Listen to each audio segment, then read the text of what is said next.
since there's a relationship between the adversarial element of the individual, so that would be the part that's willfully blind and that likes to lie, and tyranny, and the abolition of the positive element of chaos, you know, and the tendency for things to deteriorate, those are all causally linked in a really tight manner. That's Solzhenitsyn's observation, and Frankel's observation, and Havel's observation. It's the whole essence of existentialist thought.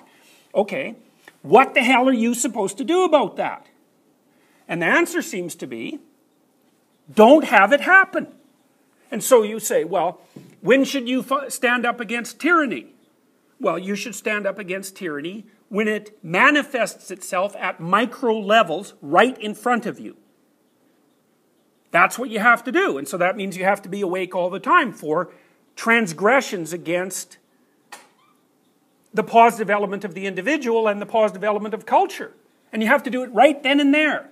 And you can't say, and people say this all the time, well, I can't take my boss on at work. It's like, well, what's going to happen to you? Oh, well, I won't get the next raise, or maybe they won't like me. It's like, well, that's fine. So that's your courage. What are you going to do when there's a real tyrant? Well, we already know the answer to that. If you're not even going to stand up when you're protected beyond belief by the structure, and you have everything you possibly need, and you could probably even stand up and get away with it, or you could even stand up and you would be more respected, and the probability that your career would go properly would increase. If you're not going to do it then, well, you're certainly not going to do it when it's Saddam Hussein or Adolf Hitler. Like, forget it, man. It's way too late for that. Now, the problem with that is that there's not a lot of self-evident heroism in it. So, you know, you don't get to go party in the streets about how brave you are. But one of Solzhenitsyn's claims, and Frankel as well, was that it was the accumulation of micro lies that built up to produce the Nazis and the Stalinists. So it was bottom up and top down at the same time, lots of causal interconnections and loops, but basically people put up with the first imposition that was only this big, and then they put up with the second imposition, then they put up with the third imposition, and by the time they noticed that it was really like a major league imposition, pointing it out would get you arrested. Well then, man, then the stakes, like then when does it end? Well, it doesn't. It doesn't end. It just gets worse and worse and worse and worse and worse. You know, and it almost got so bad in 1962 and in 1984, it almost got so bad that we had the Third World War. Like it was that close. So where it ends is apocalypse. And so that's why you see very often in religious writings that the sins of the individual are linked to the apocalypse. The reason for that is they're linked to the apocalypse. That's why. It's just that you don't see the causal connections. So, okay, so any questions about that?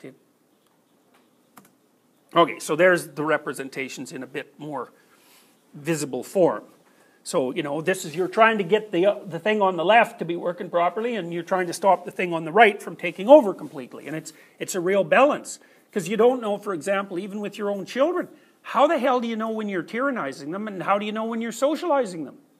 One of the things that I noticed with my kids, and this was much to my chagrin, was lots of times I was confining them in a tyrannical manner because they were having too much fun. You know, because you always think you're punishing your kids, so to speak, when they're doing something bad. It's like, no, you're not. You're yelling at them because they're running about like, you know, completely insane, impulsive, manic hyenas. And they're having a great time. And so you say, calm down. And, you know, what are you going to turn them into? Some kid that can sit there in their desk for 8 hours when they're in grade 2 and not complain. It's like, is that an improvement? Well, yes and no. So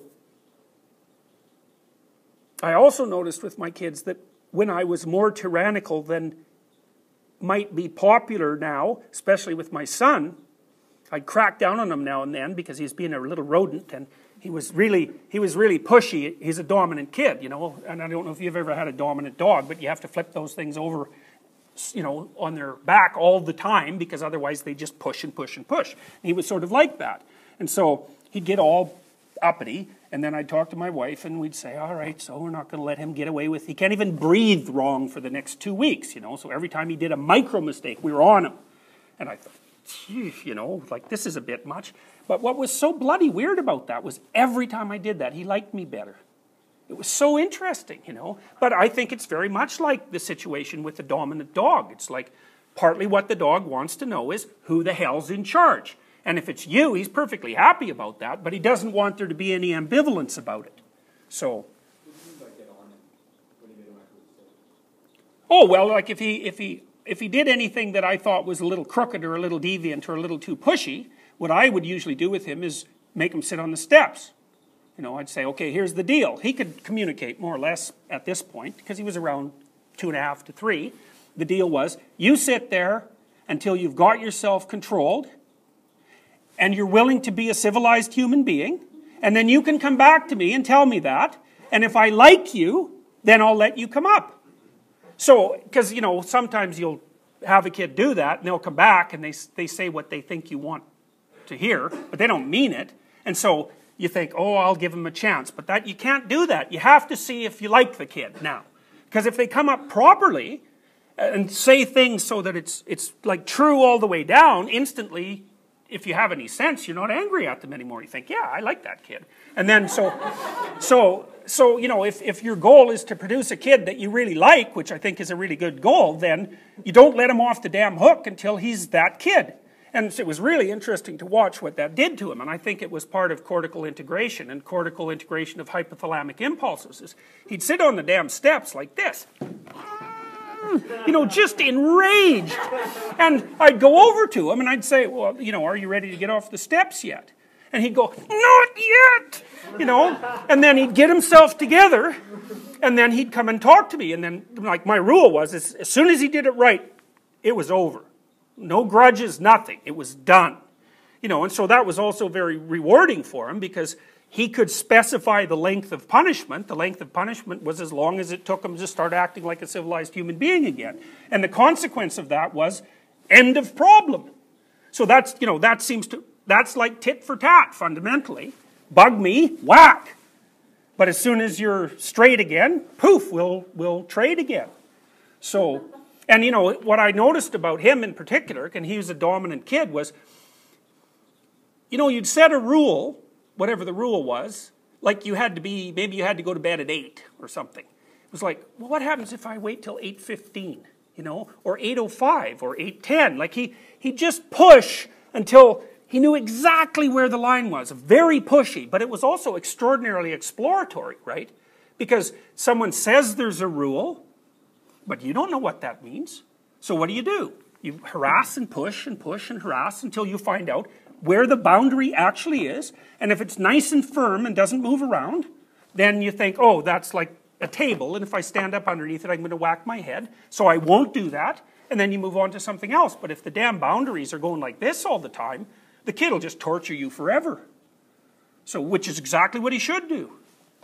So, I think whether or not you are going to tyrannize your child in the final analysis depends on exactly what acting ethically in general depends on, which is, in the final analysis, do you want to make things better or worse?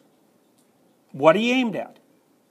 And, you know, there isn't really a way of managing that unless you get the whole hierarchy clear in your head. You know, do you want to make the world a better place? Well, part of that is, do you think it should exist at all? Are you resentful because it's tragic and limited? Are you angry because you're not as successful as you could be? Do you have 85 unresolved things with your wife? You know, are you intimidated by your child if he happens to be successful? Maybe he's going to be more successful than you. You know, you think you're going to be able to tolerate that? You know, those are all questions you have to think through, and you need answers to them. You know, and if your goal is, I'm trying to produce a child who's better than me, first of all, then you have to admit that there could possibly be something that would be better than you. You know, and then you have to think that it's actually your responsibility to facilitate that, and you have to be committed to it. And without that, well, to the degree that you haven't got that formulated and articulated and embedded in you and acting it out in your household, you're going to be a tyrant, especially when you're tired and upset and hungry, and maybe you failed at something and you've had an argument with your wife, or so. I don't think there's any general rules except have a relationship with a kid and keep your damn eyes open and make sure that you're aiming at what's best for that child. And you have to love the child to do that, and then you have to figure out which part of the child you actually love. So, in therapy, I always envision myself, Rogers, it was unconditional positive regard. That isn't the way I look at it. It's like, if you come for me to therapy, I'm on the side of you that wants things to be good. I am not on the side of you that does not want things to be good. And we have to sort that out. And I'm assuming that the reason that you're coming for therapy is because you would rather that things were going to be good. And so I don't even think it's appropriate to be on the side of the client that is aiming at death and misery. The fact that it's there doesn't mean you should throw the person back out on the street, because it's there. So in that sense, the regard in some sense is unconditional. It isn't unconditional. That's not the right way of thinking about it. You make a contract, which is okay. Our purpose is to narrow the influence of evil and expand the influence of good. And we're going to tell the truth to each other in an attempt to figure out how we do that. And we're not going to blow the relationship apart if horrible things come up, as long as we're both convinced that that's what we're aiming for and the communication is actually honest. And so it's unconditional in that you won't break it if things happen that are pretty unseemly. But it's conditional in that, no, I'm on the side of you that's going to tell the truth and that's going to aim towards the good. And that's actually what you want from me.